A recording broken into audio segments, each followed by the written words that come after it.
Broken things can become a blessing if you let God do the mending.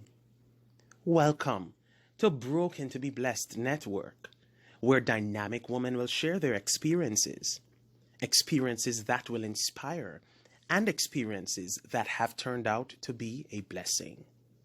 Now here's your host, Samantha McNeil. Welcome again to Broken to be Blessed Network.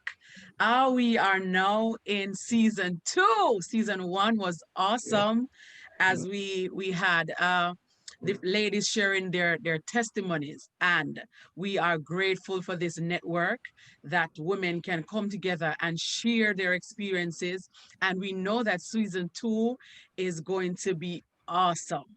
So we are so glad and we're happy today that we're alive and well. So today I have with me 3 ladies. Yes, I have with me Arethea Samuels. I have with me Keitha Osborne, and I have with me Corrine Brown. How are you guys doing today? We're I'm good. okay.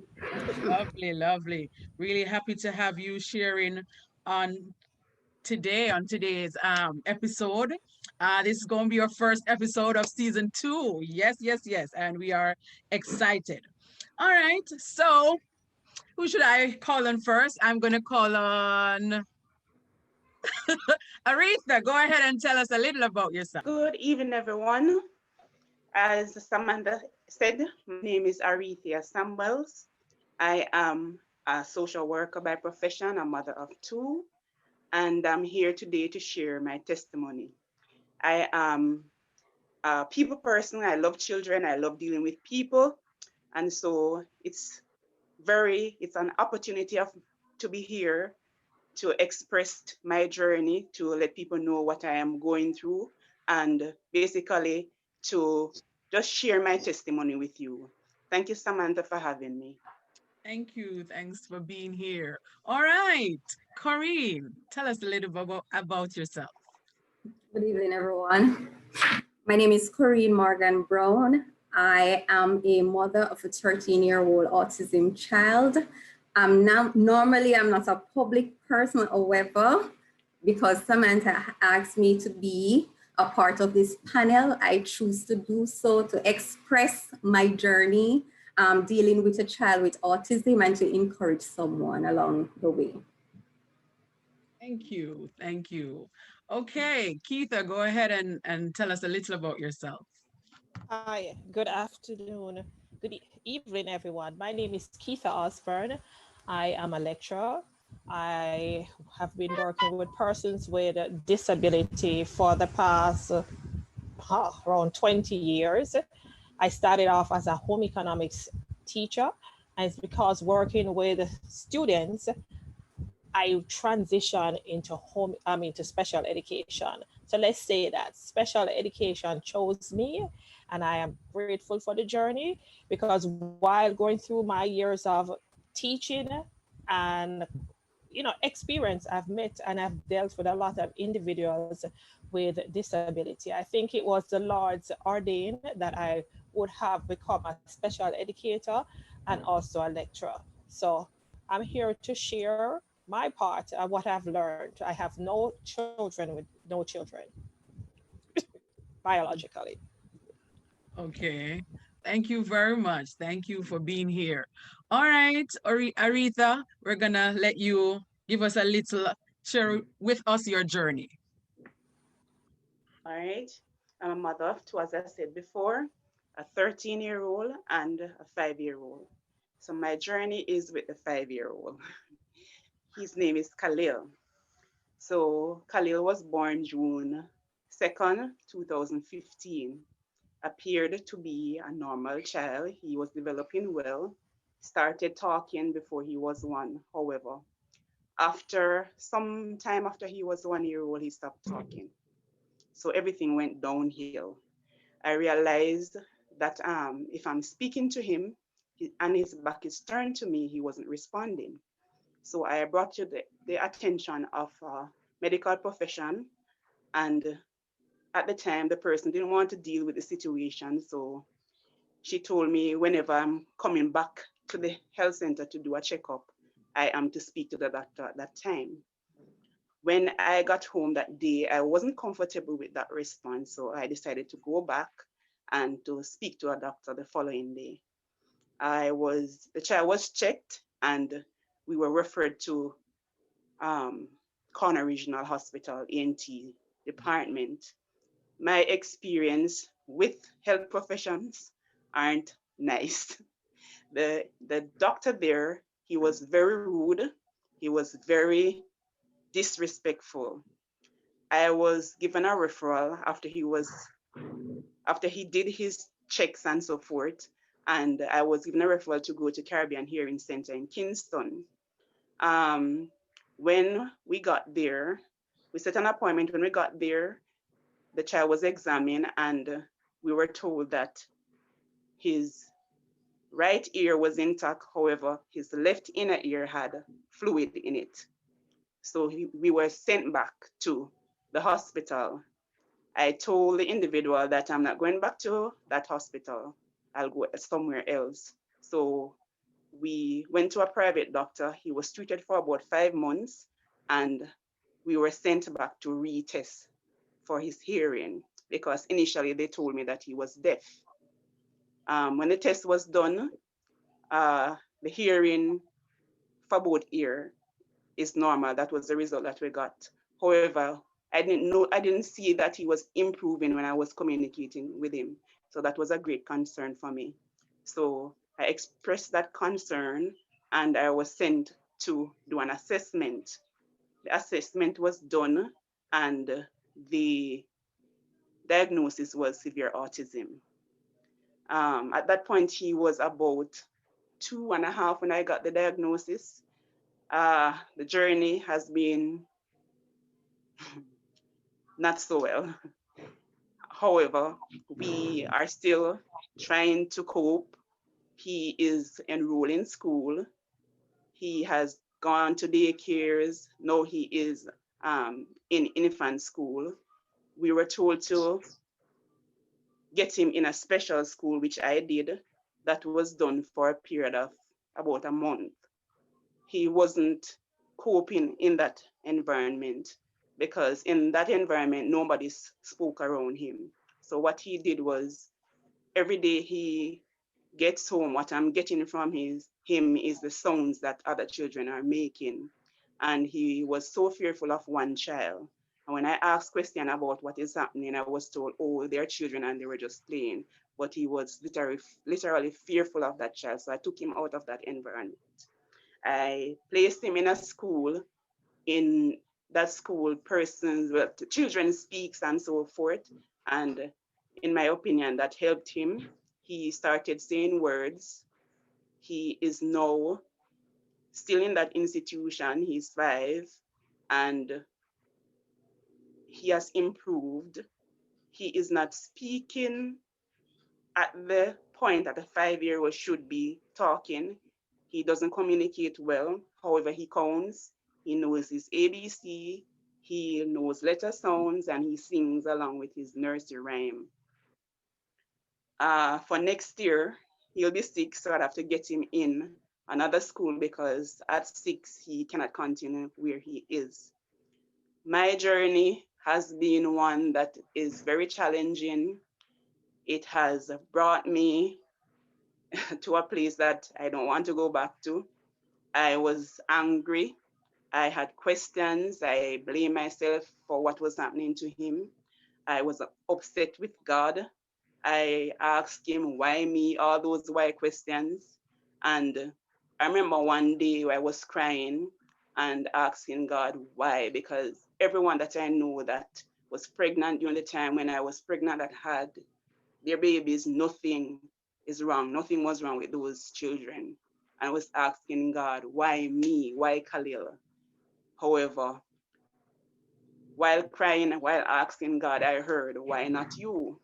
I stopped and I really looked into that question. Why not me? I am no different than anybody else. I am not special than anybody else. So at that point in time, I kind of took a step back and reassessed my situation because I was heading down a road of destruction. I had nothing in my mind. I had nothing to be grateful for, nothing to be thankful for. I was bitter. I was just basically existing. I was just doing what I'm doing just for Khalil. And when I heard why not you, and I looked into it, there are persons out there going through difficult times, going through a situation maybe worse than I am going through. My experience as a social worker, from day to day, I come across persons whose living situation is worse off than me. They have children with disability. And if I should tell you that at any given day, when I am at my lowest and I go on the road to do any form of visit, home visit, it must have been the will of God, or he's the one who's directing me just to show me that you are not going through anything yet. Anytime I am at a low point, every person I visit for that particular day has a child with disability, and that child is worse off than my son. The child is not talking, the child is not walking, the child can't feed himself. So I look at it and I say, thank you, Jesus, because in everything we have to learn to give thanks. When we think we have it bad, there's worse off there. Persons out there, basically, they would love to say, give me your life, take mine and give me your situation. So I've learned to basically trust God, depend on him for whatever needs to be done. I am still not at a point that I should be. I am still working on it. I'm still a work in progress. I am no longer bitter with the Lord. I will not say that I am 100% not blaming myself. To be truthful, I still have not passed that place. I have persons around me who encourage me day in and day out.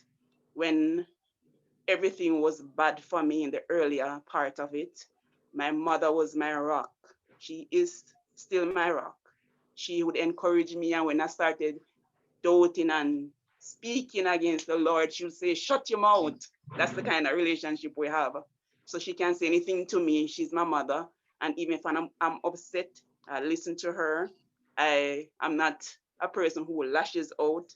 I just know that I express myself, and she would say, in Jamaica, mind your blaspheme and you can't go back to, So I have to be mindful that the Lord is good, and without him, I would not be here today sharing my testimony. So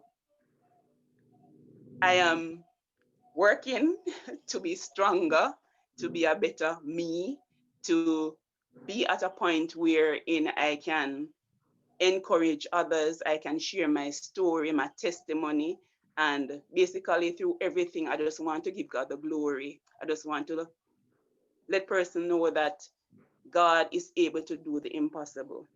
What doctors and what others might give up on, whatever the situation is, they might say there is no hope, but I trust God. I know that he is able, and he specializes in the impossible. Wow, just awesome. When you said that you prayed and God said, "Why not me?" I felt something. My God, that is just so deep. And we have often heard, I think it's in the word of the Lord, that said the Lord will never give us more than we can bear. When Right. we are in the situation, it doesn't seem that way. But when I Can't look see at it you at all. talk, Arethea, oh my God, I just see strength. Oh my God, thank you very much for sharing your journey with us. Oh my God. Okay, we are now gonna have Corrine sharing her journey with us. As I've mentioned before, I have a son who is 13. He was diagnosed with severe autism. My journey along the way with my son, knowing he's 13 now, has been a challenging one. However, I have learned to deal with the situation on a day-to-day process. When my son was 10 months old, he was actually saying words. We were so proud to know that milestone was of him speaking has begun. However, he was at home until he was around 1 year old, right? And we decided to send him to a daycare.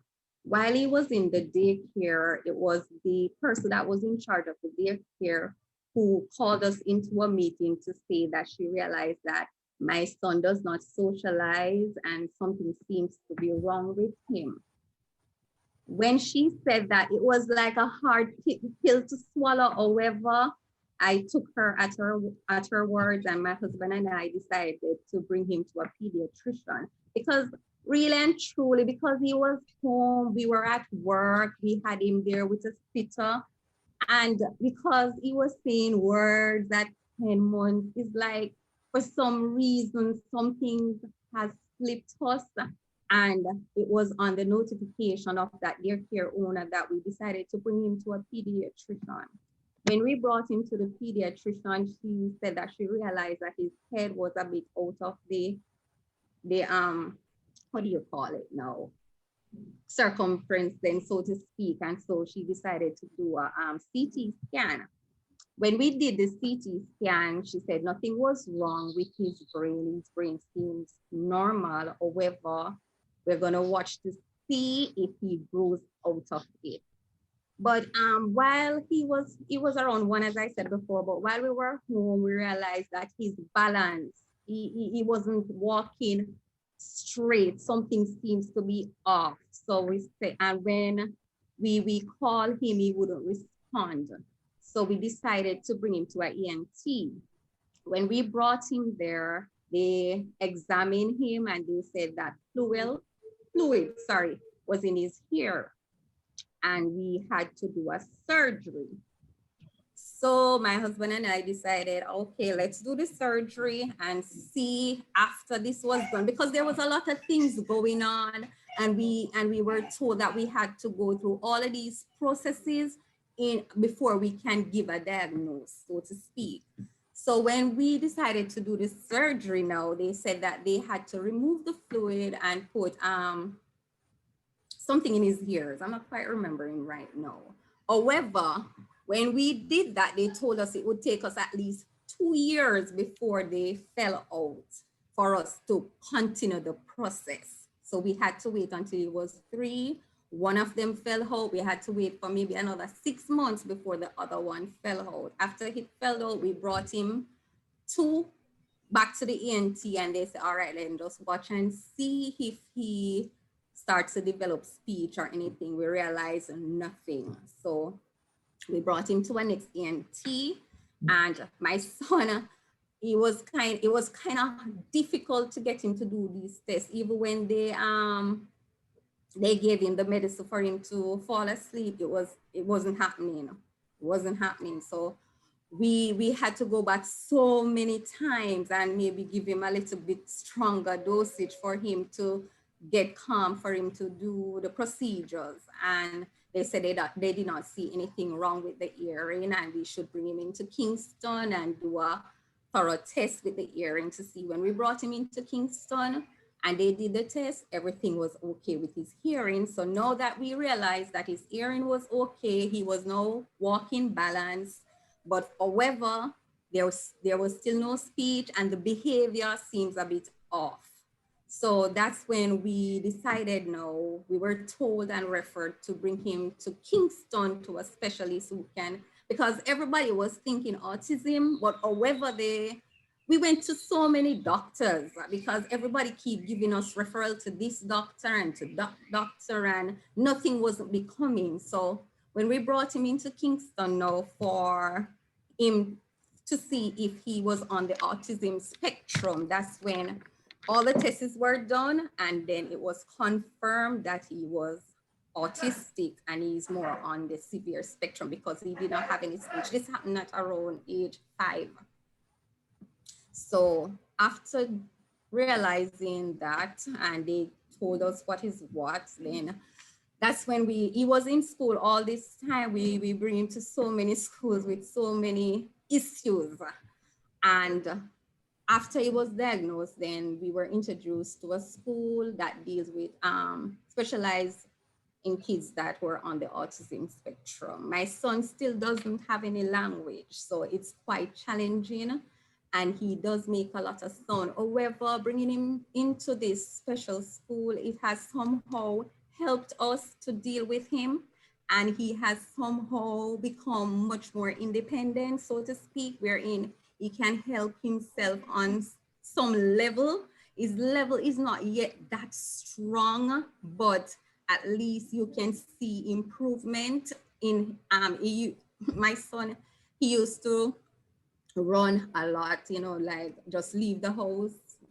Sometimes I'm like busy inside doing something and I leave him outside, and in a split moment I'm not aware of where he is, and it's a panicky moment, and then we have to go and search for him. So around 3 times he ran away, and it was so much, like, I don't know how to express it, but it was so challenging, because it's like, even with his sleeping pattern, it was difficult, very difficult, because his sleeping pattern was like, if he goes to his bed at 11 p.m., by maybe 2 o'clock, he's up again.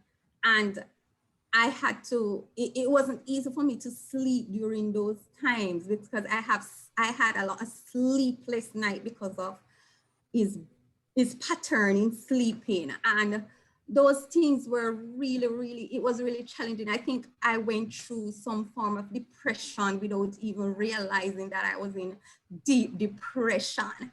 And I keep asking myself, everybody else in my family has children who seems to be okay. Why is this happening to me? I've always, in all my life, I've known myself as someone who has always tried to do good. So why is it that this happened to me? And I recall, as Arethea said, I was asking God, why me? Why me? Why me, Lord? What me do so? What me do so wrong, God, that this happened to me? I've always tried to be a good girl, so why me? And I remember times carrying him to church. It was a challenge, a real challenge, because I hated the fact that when he makes those sounds, everybody's head would turn around. And in my mind, people were maybe criticizing or just finding the worst things to say. And it just got to me. Sometimes as I reach in the churchyard, he would just make outbursts and just start crying loud and everything. So it reached a point in my life when I said, every time I go to church, I'm like outside. I spend most of my time outside. So why is it that I need to go to church? I can't deal with this anymore. And so I actually stopped going. And I still ask God, why me, Lord? Why me? However, as he gets older and you can see those changes occurring in his behavior, I started to tell myself, I didn't say why not me, but I tell myself, God, I just want to take this journey one day at a time. And I'm going to ask you for strength one day at a time. And that's what I've been doing. I'm not going to tell you that it has been easy, because it hasn't been. It has been quite a challenge. And there are times when I felt like I just can't be bothered. I can't be bothered. I don't know what to do. I can't be bothered. And then sometimes, even when he's sleeping and I look at him and I say, I love this little boy. I just love him. And I just tell myself, comes what may, I have to try my best to do the best by him. I have to protect him. I have to keep him safe. I have to make sure that he is protected. And because of that, even when I'm praying, because I do pray still, I say, God, whoever or whomever he comes in contact with, let it be good for him. Let nobody ill-treat him, so to speak. But I want everybody that comes into contact with him be that person that can understand his situation and deal with him accordingly. And that has been my prayer each day for him, because he's my son and I love him and I don't want anyone to ill-treat him. And because of that, that's the prayer of my life. And my husband has been a real strength to me. because even though sometimes I may get mad at him because I may feel that he may not discipline him according to how I think he should, but my husband has been that source of strength for me where my son is concerned, because we really don't have anybody else. Half of my family is in the States, his family is in St. Mary, so it's just us gelling together to make it better for him. And this journey, it has been a challenge, but guess what? In the midst of it all, I've learned to gather strength. I've learned more to depend on God in asking him day by day, even when sickness comes, like the sicknesses of like COVID and the sicknesses of like Zip V and Chick V. And I said, God, please, I'm begging you, let none of these sicknesses or ailment come by my son, because you know he won't be able to deal with it, because with autism children, it's kind of hard to constrain them and to put like equipments and so forth on them. I've heard of an autistic child at 11 years old, when she developed an ailment and was in the hospital, she was not able to keep on all of those equipments that they wanted her to be put on. And because of that, she keeps pulling them off and she ended up dying. So I always pray against those little things, because I want to know that my son is secure and he's safe. And I believe in God, and I believe that he's well able to do all of these for us in these challenging times. And so I just want to say that even though it has been a challenge, it has been somewhat good, because it has helped me to realize the strength that I have in me as a mother towards my son who has autism. Thank you. Wow, wow, wow, wow, wow, wow. Oh my God. This is just powerful. And it is, in fact, we can say, right, Keitha, that we see strength here and power and all these things. My. Oh my. So we would have heard it coming out that there have been breaking points, and both ladies have shared with us that they have, in fact, reached a place where they say, God, I feel so much like this is just too much. This one is too heavy. And but yet still we hear them saying that in spite of all of that, God has still been their strength. God has still been their rock. It has taught them to lean on God some more and to pray. When we hear Corrine saying, "Oh, she has to pray and pray more and cover him, because you know that he might seem vulnerable to the elements that are on the outside." Oh my God, it's just awesome. So we would have seen here how they have dealt with this situation. And we know that autism is not something that is new, it's out there. And we know that there are other persons are out there, and even right at this time might not know what to do, how to do. And we hope that this session will be a very encouraging one for them. So